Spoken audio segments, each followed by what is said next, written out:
Hi hello ನಮಸ್ತೆ, welcome back to my cooking channel. Friends, ಎಲ್ಲರೂ ಹೇಗಿದ್ದೀರಾ?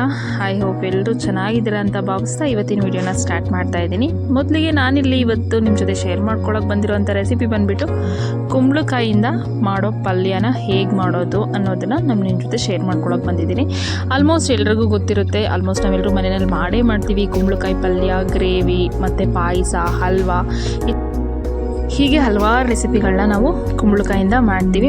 ಅಷ್ಟು ಚೆನ್ನಾಗಿರುತ್ತೆ. ಇದು ಒಂಥರ ಸ್ಪೆಷಲ್ ವೆಜಿಟೇಬಲ್ ಅಂತಲೇ ಹೇಳ್ಬೋದು. ನನಗಂತೂ ಈ ವೆಜಿಟೇಬಲ್ ತುಂಬ ಇಷ್ಟ ಆಗುತ್ತೆ, ಮತ್ತು ತಿನ್ನೋದಕ್ಕೂ ಅಷ್ಟೇ ಒಂಥರ ಎಂಜಾಯ್ ಮಾಡ್ಕೊಂಡು ತಿನ್ನುವಂಥ ಫೀಲು ಈ ವೆಜಿಟೇಬಲ್ ಕೂಡ ಕೊಡುತ್ತೆ ಅಂತ ಹೇಳ್ತಾ ವಿಡಿಯೋನ ಸ್ಟಾರ್ಟ್ ಮಾಡ್ತಾ ಇದ್ದೀನಿ. ಮೊದಲಿಗೆ ನಾನಿಲ್ಲಿ ಅರ್ಧ ಕುಂಬಳಕಾಯಿನ ತೊಗೊಂಡಿದ್ದೀನಿ. ಮೀಡಿಯಮ್ ಸೈಜ್ ಇದೆ.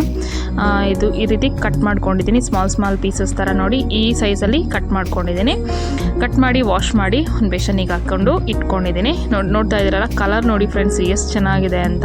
ಕಲರ್ ನೋಡ್ತಾ ಇದ್ರೇ ಈ ಕಲರ್ಗೆ ಅಟ್ರಾಕ್ಟ್ ಆಗಬೇಕು ಅನಿಸುತ್ತೆ.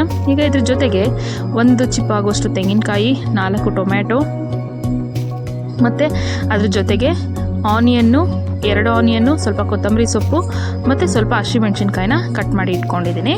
ನೋಡಿ ಈ ರೀತಿಯಾಗಿ ಸ್ಲೈಸಲ್ಲಿ ಕಟ್ ಮಾಡ್ಕೊಂಡಿದ್ದೀನಿ ಆನಿಯನ್ನ. ಈ ರೀತಿ ಉದ್ದಾಗಿ ನಾವು ಅವಲಕ್ಕಿ ಒಗ್ಗರಣೆ ಮಾಡೋದಕ್ಕೆಲ್ಲ ಯೂಸ್ ಮಾಡ್ತೀವಲ್ಲ, ಆ ರೀತಿಯಾಗಿ ಕಟ್ ಮಾಡ್ಕೊಂಡಿದ್ದೀನಿ. ಮೆಣಸಿನ್ಕಾಯಿ ಅಷ್ಟೇ ಸ್ವಲ್ಪ ಸ್ಪೈಸಿಯಾಗಿರಲಿ ಅನ್ನೋದಕ್ಕೋಸ್ಕರ ಒಂದು 8ರಿಂದ 10 ಹಸಿಮೆಣಸಿನ್ಕಾಯಿನ ಹಾಕ್ಕೊಂಡ್ಬಿಟ್ಟಿದ್ದೀನಿ. ಮೊದಲಿಗೆ ನಾನಿಲ್ಲಿ ಪಾತ್ರೆನ ಬಿಸಿ ಆಗಲಿಕ್ಕೆ ಇಟ್ಟಿದ್ದೀನಿ. ಈ ಪಾತ್ರೆ ಬಿಸಿಯಾಗಿದ್ದ ನಂತರ ಸ್ವಲ್ಪ ಆಯಿಲ್ ಹಾಕ್ಕೊಳ್ಳೋಣ. ಒಂದು 3 ಟೇಬಲ್ ಸ್ಪೂನ್ ಹಾಕ್ಕೊಂಡ್ರೆ ಸಾಕಾಗುತ್ತೆ. ಆಯಿಲು ಆದಷ್ಟು ಸ್ವಲ್ಪ ಮೀಡಿಯಮ್ಮಾಗಿ ಹಾಕ್ಕೊಳ್ಳಿ, ಯಾಕೆಂದರೆ ನಾವು ಈ ಪಲ್ಯಕ್ಕೆ ನೀರು ಮಿಕ್ಸ್ ಮಾಡೋದಿಲ್ಲ. ಸೊ ಹಾಗಾಗಿ ಇದಾದಷ್ಟು ಆಯಿಲಲ್ಲೇ ಬಾಯ್ಲ್ ಆಗಬೇಕು. ಹಾಗಾಗಿ ಎಣ್ಣೆ ಬಿಸಿಯಾಗಿದ್ದ ನಂತರ ಹಚ್ಚಿಟ್ಕೊಂಡಿರೋಂಥ ಹಸಿಮೆಣ್ಸಿನ್ಕಾಯಿ ಮತ್ತು ಸ್ವಲ್ಪ ಸಾಸಿವೆನ ಹಾಕ್ಕೊಂಡು ಚೆನ್ನಾಗಿ ಫ್ರೈ ಮಾಡ್ಕೋತಾ ಇದ್ದೀನಿ. ಹಸಿಮೆಣ್ಸಿನ್ಕಾಯಿನ ಈ ರೀತಿಯಾಗಿ ಚೆನ್ನಾಗಿ ಎಣ್ಣೆಯಲ್ಲಿ ಫ್ರೈ ಮಾಡ್ಕೊಳ್ಳೋದ್ರಿಂದ ಅದ್ರ ಫ್ಲೇವರ್ ಎಲ್ಲ ಚೆನ್ನಾಗಿ ಬಿಟ್ಕೊಳ್ಳುತ್ತೆ. ಮತ್ತು ಹಸಿಮೆಣ್ಸಿನ್ಕಾಯಿ ಮಧ್ಯ ತಿನ್ನೋದಕ್ಕೂ ತುಂಬ ಚೆನ್ನಾಗಿರುತ್ತೆ, ಖಾರ ಅನಿಸೋದಿಲ್ಲ. ಹಾಗಾಗಿ ನಾನು ಈ ರೀತಿ ಎಣ್ಣೆನಲ್ಲೇ ಫ್ರೈ ಮಾಡ್ಕೊಂಡ್ಬಿಡ್ತೀನಿ.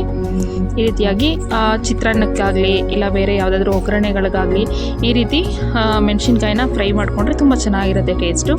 ನೋಡಿ ಈ ರೀತಿಯಾಗಿ ಫ್ರೈ ಮಾಡ್ಕೋತಾ ಇದ್ದೀನಿ.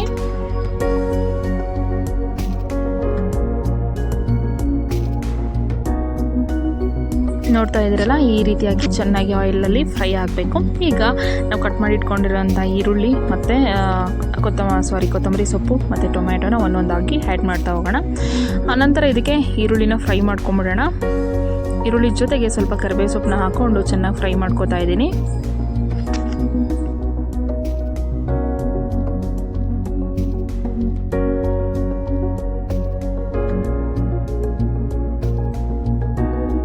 ನೋಡ್ತಾ ಇದ್ದೀರಲ್ಲ, ಈರುಳ್ಳಿ ಸ್ವಲ್ಪ ಕಲರ್ ಚೇಂಜ್ ಆಗಿದ ನಂತರ ನಾನೀಗ ಕಟ್ ಮಾಡಿ ಇಟ್ಕೊಂಡಿರೋಂಥ ಟೊಮೆಟೊ ಏನಿದೆ ಅದನ್ನು ಹಾಕೋತಾ ಇದ್ದೀನಿ. ನಾನು ಆದಷ್ಟು ಇಲ್ಲಿ ಹುಳಿ ಟೊಮೆಟೊನೇ ತೊಗೊಂಡಿದ್ದೀನಿ.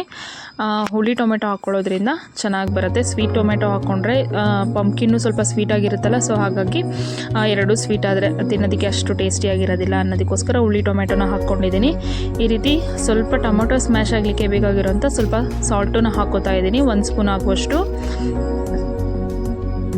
ಈ ರೀತಿ ಚೆನ್ನಾಗಿ ಮಿಕ್ಸ್ ಮಾಡ್ಕೊಳ್ಳೋಣ. ನಾವು ಸಾಲ್ಟ್ ಹಾಕೊಳ್ಳೋದ್ರಿಂದ ಟೊಮೆಟೊ ಬೇಗ ಸ್ವಲ್ಪ ಬಾಯ್ಲ್ ಆಗುತ್ತೆ. ಸೊ ಹಾಗಾಗಿ ಈ ರೀತಿಯಾಗಿ ಹಾಕ್ಕೊಂಡು ಮಿಕ್ಸ್ ಮಾಡ್ಕೋತಾ ಇದ್ದೀನಿ. ಒಂದು 10 ಮಿನಿಟ್ಸ್ ಈ ರೀತಿಯಾಗಿ ಬಾಯ್ಲ್ ಆಗಲಿ. ನೋಡ್ತಾ ಇದ್ರಲ್ಲ, ಈ ರೀತಿ ಬಾಯ್ಲ್ ಆಗಿದೆ. ಈಗ ಇದಕ್ಕೆ ಒಂದೊಂದಾಗಿ ಇಂಗ್ರೀಡಿಯೆಂಟ್ಸ್ನ ಆ್ಯಡ್ ಮಾಡ್ಕೊಳ್ಳೋಣ. ಈಗ ನಾನು ಕೊತ್ತಂಬರಿ ಸೊಪ್ಪನ್ನ ಆ್ಯಡ್ ಮಾಡ್ಕೋತಾ ಇದ್ದೀನಿ.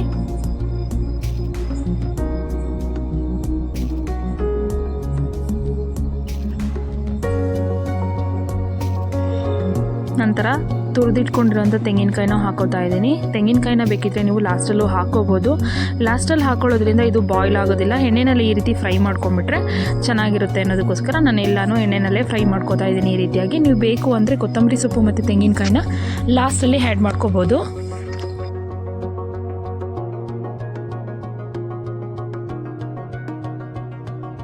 ನೋಡ್ತಾ ಇದ್ದೀರಲ್ಲ, ಈ ರೀತಿ ಗೊಜ್ಜು ನೀಟಾಗಿ ಬಾಯ್ಲ್ ಆಗಿರಬೇಕು. ನಂತರ ಇದಕ್ಕೆ ನಾವು ಕಟ್ ಮಾಡಿ ಇಟ್ಕೊಂಡಿರೋಂಥ ಕುಂಬಳಕಾಯಿ ಏನಿದೆ ಅದನ್ನು ಆ್ಯಡ್ ಮಾಡ್ಕೋತಾ ಇದ್ದೀನಿ. ಒಂದು ಅಬ್ಸರ್ವ್ ಮಾಡ್ತಾ ಇದ್ದೀರಾ ಫ್ರೆಂಡ್ಸ್, ನಾನು ಒಂದು ಡ್ರಾಪ್ ಕೂಡ ನೀರು ಹಾಕಿಲ್ಲ. ಇದು ಈ ರೀತಿ ಒಗ್ಗರಣೆನಲ್ಲೇ ಬೇಯಿಸ್ಕೋಬೇಕು. ಇದನ್ನು ಹಾಕ್ಕೊಂಡು ಚೆನ್ನಾಗಿ ಒಂದು 2-3 ಸರಿ ಮಿಕ್ಸ್ ಮಾಡ್ಕೊಳ್ಳೋಣ. ಆದಷ್ಟು ಇದನ್ನು ಮೀಡಿಯಮ್ ಫ್ಲೇಮ್ನಲ್ಲೇ ಇಟ್ಕೊಂಡು ಬಾಯ್ಲ್ ಮಾಡ್ಕೋಬೇಕು. ತುಂಬ ಹೈ ಫ್ಲೇಮ್ ಇಟ್ಟರೆ ಇಲ್ಲಿ ವಾಟರ್ ಕಂಟೆಂಟ್ ಇರೋದಿಲ್ಲ ಅಲ್ವಾ, ಸೊ ಹಾಗಾಗಿ ತಳ ಹತ್ಬಿಡುತ್ತೆ. ಹಾಗಾಗಿ ಆದಷ್ಟು ಮೀಡಿಯಮ್ ಫ್ಲೇಮ್ನಲ್ಲೇ ಇಟ್ಕೊಂಡು ಈ ರೀತಿ ಬಾಯ್ಲ್ ಮಾಡ್ಕೊಳ್ಳಿ. ಹಬೆಗೆ ಕುಂಬಳಕಾಯಿ ಏನಾಗುತ್ತೆ ಅಂದರೆ ಬೇಗ ಬಾಯ್ಲ್ ಆಗುತ್ತೆ. ಟೊಮೆಟೊನಲ್ಲಿ ನೀರಿನ ಅಂಶ ಇರುತ್ತೆ, ಕುಂಬಳಕಾಯಲ್ಲೂ ನೀರಿನ ಅಂಶ ಇರುತ್ತೆ. ಅದು ಇದಾಗೋದಕ್ಕೆ ಒಂದು 10 ಮಿನಿಟ್ಸ್ ಬೇಕಾಗುತ್ತೆ. ನೋಡಿ ಈ ರೀತಿಯಾಗಿ ಮಧ್ಯ ಒಂದು 2-3 ಸರಿ ಮಿಕ್ಸ್ ಕೊಟ್ಕೋತಾ ಇರಬೇಕು ಈ ರೀತಿಯಾಗಿ, ಇಲ್ಲಾಂದರೆ ತಳ ಹತ್ಬಿಡುತ್ತೆ. ನೋಡ್ತಾ ಇದ್ದೀರಲ್ಲ, ಲೈಟಾಗಿ ಆಗಲೇ ನೀರು ಬಿಟ್ಕೊಂಡಿದೆ. ಟೊಮೆಟೊಲಿರೋಂಥ ನೀರು ಮತ್ತು ಕುಂಬಳಕಾಯಲ್ಲಿರೋಂಥ ನೀರು, ಈ ನೀರಿನಲ್ಲೇ ಇದು ಚೆನ್ನಾಗಿ ಬಾಯ್ಲ್ ಆಗಬೇಕು. ಈ ರೀತಿ ಲಿಡ್ನ ಕ್ಲೋಸ್ ಮಾಡಿ ಒಂದು 10 ಮಿನಿಟ್ಸಿಗೆ ಒಂದು ಸರಿ ನೀಟಾಗಿ ಮಿಕ್ಸ್ ಕೊಡ್ತಾ ಇರಬೇಕು.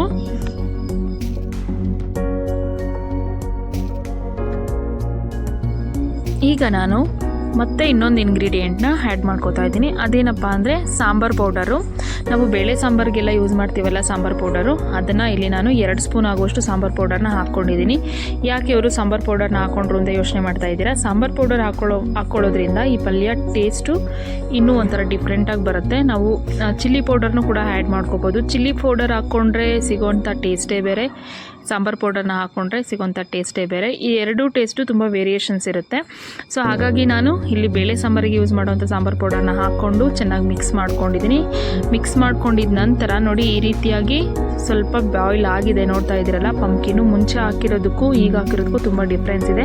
ಲೈಟಾಗಿ ಬಾಯ್ಲ್ ಆಗಿದೆ. ನೋಡ್ತಾ ಇದ್ದೀರಲ್ಲ, ನಾನು ಎಷ್ಟರಲ್ಲಿ ಇಟ್ಟಿದ್ದೀನಿ ಅಂತ, ಆದಷ್ಟು ಮೀಡಿಯಮಲ್ಲೇ ಇಟ್ಟಿದ್ದೀನಿ. ಮೀಡಿಯಮಲ್ಲಿ ಇಟ್ಕೊಂಡೇ ಬಾಯ್ಲ್ ಮಾಡ್ಕೋಬೇಕು. ಇದನ್ನು ತುಂಬ ಹೈ ಫ್ಲೇಮ್ ಇಟ್ಬಿಟ್ರೆ ತಳ ಹತ್ಬಿಡುತ್ತೆ, ಮತ್ತು ಬೇಗ ಕೂಡ ಅದು ಬಾಯ್ಲ್ ಆಗೋದಿಲ್ಲ, ಅದ್ರ ಫ್ಲೇವರೇ ಹೋಗ್ಬಿಡುತ್ತೆ. ನೋಡ್ತಾ ಇದ್ದೀರಲ್ಲ, ಇನ್ನೊಂದು 10 ಮಿನಿಟ್ಸು ಬಾಯ್ಲ್ ಆದರೆ ಸಾಕು, ರೆಡಿ ಇರುತ್ತೆ. ನೋಡ್ತಾ ಇದ್ದೀರಲ್ಲ, ಬಾಯ್ಲ್ ಆಗಿದ ನಂತರ ನಾನಿಲ್ಲಿ ಒಂದು ಪ್ಲೇಟಿಗೆ ಸರ್ವ್ ಮಾಡ್ಕೊಂಡಿದ್ದೀನಿ. ತುಂಬ ಚೆನ್ನಾಗಿ ಬರ್ತಾಯಿದೆ, ಘಮ ಅಂತ ಇದೆ, ಮತ್ತು ಟೇಸ್ಟು ಅಷ್ಟೇ ತುಂಬ ಸೂಪರಾಗಿರುತ್ತೆ. ಮತ್ತು ಇದನ್ನು ಮಕ್ಕಳಿಗೆ ಈ ರೀತಿ ಕೊಟ್ಟು ನೋಡಿ ಎಷ್ಟು ಚೆನ್ನಾಗಿರುತ್ತೆ ಅಂತ. ಪೊಟ್ಯಾಟೊ ಪಲ್ಯಗಳು, ಬೇರೆ ಪಲ್ಯಗಳಿಗಿಂತ ಈ ಕುಂಬಳಕಾಯಿ ಪಲ್ಯ ಸೀಸನ್ನಲ್ಲಿ ಏನಿರುತ್ತೆ ಅದನ್ನು ಮಾಡಿಕೊಡೋದ್ರಿಂದ ತುಂಬ ಚೆನ್ನಾಗಿ ಎಂಜಾಯ್ ಮಾಡ್ಕೊಂಡು ತಿನ್ಬೋದು. ಇದನ್ನು ನೀವು ಚಪಾತಿ, ಪೂರಿ, ದೋಸೆ ಅಥವಾ ರೊಟ್ಟಿ ಯಾವ್ದ್ರ ಜೊತೆ ಬೇಕಾದರೂ ಸರ್ವ್ ಮಾಡ್ಕೋಬೋದು. ಇಲ್ಲ ಅಂದರೆ ಊಟದ ಜೊತೆಗೆ ಸೈಡ್ ಡಿಶ್ ಆಗು ಕೂಡ ಇದನ್ನು ಯೂಸ್ ಮಾಡ್ಬೋದು. ನಾನಿಲ್ಲಿ ಅಕ್ಕಿ ರೊಟ್ಟಿ ಜೊತೆಗೆ ಈ ಪಲ್ಯನ ಸರ್ವ್ ಮಾಡ್ಕೊಂಡಿದ್ದೀನಿ. ನೋಡ್ತಾ ಇದ್ರಲ್ಲ ಎಷ್ಟು ಚೆನ್ನಾಗಿ ಬಾಯ್ಲ್ ಆಗಿದೆ ಅಂತ ಫ್ರೆಂಡ್ಸ್. ಟೇಸ್ಟು ಅಷ್ಟೇ, ಅಕ್ಕಿ ರೊಟ್ಟಿ ಜೊತೆ ಕುಂಬಳಕಾಯಿ ಪಲ್ಯ ತಿಂತಾ ಇದ್ರಂತೂ ಸೂಪರಾಗಿರುತ್ತೆ ಕಾಂಬಿನೇಷನು. ಇವತ್ತಿನ ವಿಡಿಯೋ ನಿಮಗೆ ಹೇಗೆ ಅನಿಸ್ತು ಅಂತ ನನಗೆ ಕಾಮೆಂಟ್ ಸೆಕ್ಷನಲ್ಲಿ ಕಮೆಂಟ್ ಮಾಡೋದನ್ನ ಮರಿಬೇಡಿ. Thanks for watching friends.